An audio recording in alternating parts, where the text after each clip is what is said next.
Jomung, who in the laning phase was a weak point for them. We see RNG playing around top right now because Xiaohu. Yeah, I like the Xayah here as well because obviously a little bit telegraphed here. You could have gone for the Nidalee as well, but both of them pair up beautifully. the Carly bad means for the mid lane pick. I see explosions and I shout really loudly. That's my main. That is my. I am not to know the game inside out like Dagda or Lyric or Clement. It's great in solo queue. The saplings kind of like the Samira priority, where it was an absolute god in solo queue, and then when you came into pro play, people just went, "Oh, coordinated teams know how to deal with it." Ultimate is just very easy to walk away from, very telegraphed. It's kind of, you know, oh, that's what they're trying to do. It's just also very, very slow. Actually, more leaning towards LGD's comp. Like, just totally, like, fairly insignificant play. It's going to stop the recall, though, and it also gets him a Dark Harvest. And this is kind of the question marks, I suppose, we had with EDG and why certain, you know, they were so vastly different in row. He'll be saluted by everyone in the LGD fan base. In the meantime, oh no, Viper gets one. How does he pull a kill out in that situation? Viper's a god. Jay, there's not much that he can do about that one. The issue was the decision to do that in the first place. Quay just walks under the tower here, takes 2 extra turret shots. The Blade Collar hasn't been used at this point, so then Viper can just pull them straight on through. How these compositions function, but 2000 still in favor of LGD, and EDG himself a Rift Herald on the top side. Should be able to take a couple of plates at the very least. The Root Caller once again. Garvey is a Root Caller magnet. He gets hit every single time. He's going to go down this time. The kill goes the way of Viper. Mako dodges the Swirl Seed, but he's still going to be taken down by Quay, who just hops away with the Watch Out Eve as well. That you have from the side. Oh, Garvey. Garvey! Run away, buddy! Garvey. Flash if you have to! Get out of there! Yeah, I don't know why he's trying to look for a flank. I think he's forgetting that he's an AD carry. This is not how the role functions. Everything is on cooldown for Garvey coming into a very important fight. That's not ideal here. Sleepy Trouble goes through onto Uniboy, followed up a little bit, but the root doesn't come on through. Nature's Grasp going to keep everyone away here. Dragon started by the side of EDG. They're trying to get this one for themselves, trying to sneak it away, but they're forced back out of the play. Sleepy Trouble Bubble in the middle of everyone, but doesn't connect. Smite Fight is the case, and it's going to go the way of EDG. First Drake of the game for them, and now the fight ensues, but EDG health bar's already low. Garvey jumps onto the backline and finds an assassination. In the meantime, 4 members strong. Knock up across the team. Here's Quay trying to finish him off. Health bars dipping down on both sides. The Scout picking up more and more kills. Quay trying to escape, but the speed boost is there. One more Q would do it, and a Trouble Bubble to boot. Take the win.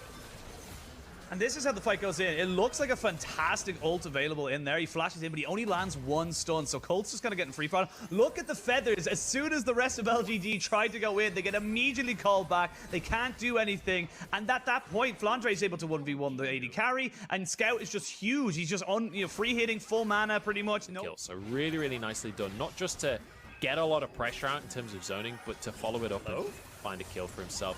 Hook goes through. JJ's fine, though. Chance has gone a bit too deep for this one. Garvey now jumps in as well. Gets the kill onto JJ.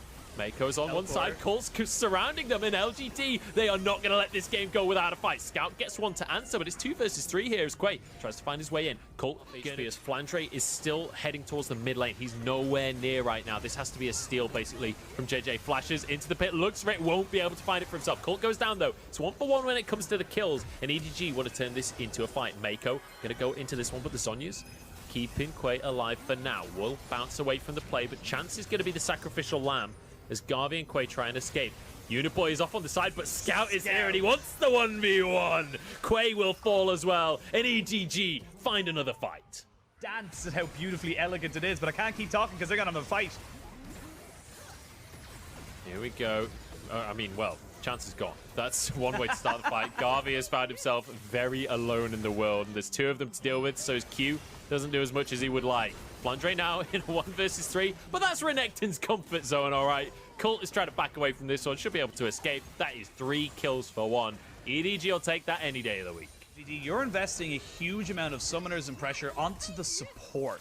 You're throwing everything in the kitchen sink onto the mouse from LGD. This isn't sole point. You're not giving up a million billion things here. And oh, the trouble bubble. Weaver's Wall comes out. They've got minions under the tower, but they've waited too long and they've been cleared by the Super's Viper.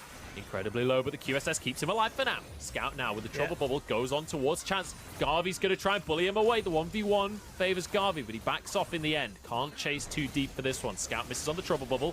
Flying Drake moves forward, but the Sterix makes him invincible. Viper's knocked up in the meantime. Still 1 HP, but he's got a GA to work with as well. But Flandre is about to fall into the GA of his own. Into the fight they go. They're trying to execute LGD. One by one, they're starting to fall. Scout survived. Everybody's somehow surviving. Garvey goes in to try and clean it up, but Scout's on the scene. Garvey forced to flash back over the wall, and now they're chasing down on towards the rest of the members. Quay suddenly alone in the world. Just like Bambi, he might get shot down as well. Flandre will chase him through the jungle as EDG run it up mid. Trying to escape in the meantime, but Flandre, he doesn't need the kill. He just has to stop the recall. Viper is still firing on all cylinders, and this is going to be game 2-0 with a fantastic set of team fights out of EDG. A bit risky. They know they have a lot to improve on, and you can see the cock in there. They know that could have went a hell of a lot differently. Yeah, there's definitely still work to do off the back of this one. But hey, a 2-0 is a 2-0. A dub is a dub at the end of the day.